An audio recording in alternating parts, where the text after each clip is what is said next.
All right. Good morning, everyone. Hope you are all doing well and thank you for joining our broadcast here. Right now, taking a look outdoors, looking from Bushland toward Amarillo, out toward the east.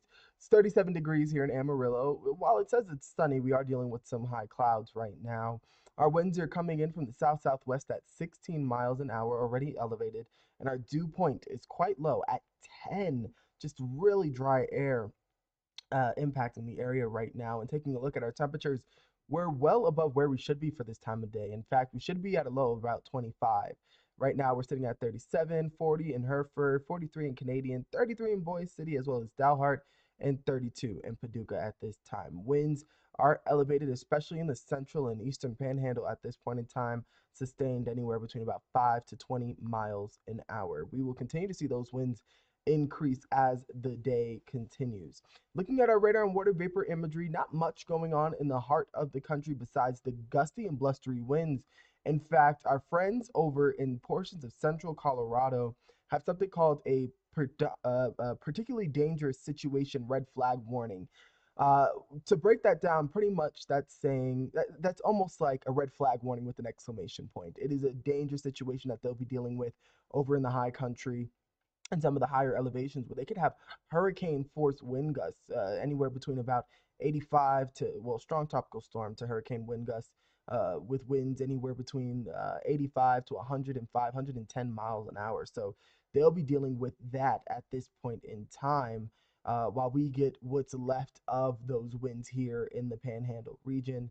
One thing we're also dealing with as well, taking a look at the country, heavy rains, severe thunderstorm warnings in effect for portions of New England and New York.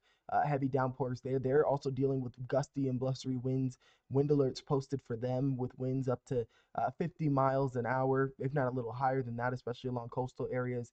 And additional rain and snow making its way through portions of Idaho, Montana, and portions of Northern California at this point in time as that axis of moisture begins to pivot further and further south, which could be good news for us. So that's my little rant about what's going on across the country, but a little closer to home. Here's our plan over the next several hours. We'll see temperatures jump from the 30s and 40s, eventually landing in the 70s later this afternoon. Now, here's what we need to know over the next 7 days, particularly for today and tomorrow. We're dealing with breezy, warm, and dry conditions, all ingredients for an elevated to critical fire danger, which we do have for today. But heading toward the beginning of next week and for a large swath of the Christmas week, we will be dealing with numerous days of near record breaking heat. Now, a bit more on the record breaking heat for today. Amarillo, Borger, everywhere shaded in red, Dalhart, Goodwell, Clovis, you all are poised to set new records today based off of our forecast. Clayton, you could tie your record, and it looks like Childress may fall just short. In terms of the winds, we will have winds gusting anywhere between about 20 to 30 miles here in Amarillo. But here's a look across the panhandle in terms of our winds, because while they're elevated this morning, they'll continue to get blustery. In fact, heading to around lunchtime, that's where we could see winds really gust, especially in the southern half of the panhandle and portions of New Mexico. Clayton could have some of the high elevations there. In Union County, they could have winds gusting up of 30 miles an hour or so. But Tucumcari, Clovis, even Portales, which isn't shown here, will have elevated winds pushing in excess of 30 miles an hour. The winds stay with us through a large swath of the daylight hours, even into the first half of the evening. Heading to Saturday morning, winds back off just a bit for certain locations, but don't let your guard down and don't think that you can put your decorations or furniture outdoors back up because we will have additional blustery conditions Saturday afternoon that kick in. As a result, for today, we do have a critical fire danger everywhere shaded in red. It includes portions of Amarillo, Hereford, Dimmitt, and portions of Vega as well. That's really for winds that could be gusting up to 40 miles an hour and are really low relative humidity and dew points, which won't be helping us at all. In fact, taking a look at our red flag warning, we do have much of those same areas going to be impacted. That kicks off at 10 a.m. today and lasting 6 p.m. tonight. Now, running through our model, we'll see temperatures warming up quite generously. You could see those winds pumping in from the south southwest, really giving us some mild air in here. In fact, it's so warm that even tonight, temperatures may not dip below 50 degrees. And for perspective, our average high temperature is 51. So we're dealing with an exceptionally warm air mass, but we will have a cold front that moves through Saturday afternoon. That will help trigger some of those gusty winds as it moves through. But in addition, some of our northern counties, especially in the Oklahoma panhandle, northeastern panhandle of Texas, that's where we will have cooling conditions. They may get stuck in the 60s as that front moves through a little earlier in the day, while some of us try and salvage the ability to hit some of those record highs. So we'll cool down Saturday night, temperatures dipping near freezing to kick off Sunday morning, and our temperatures are quite seasonable or slightly above that. So briefly going over our fire safety, things that we shouldn't be doing at this point in time, wanna or should not be doing. So first, don't park on dry grass. Obey any burn bans in your area, your jurisdiction. Avoid open flames or sparks. All it takes is a little singe of something, a little flame, a little spark, all of that to really burn through a field. So we really want to be careful of that. And of course, properly discarding cigarettes.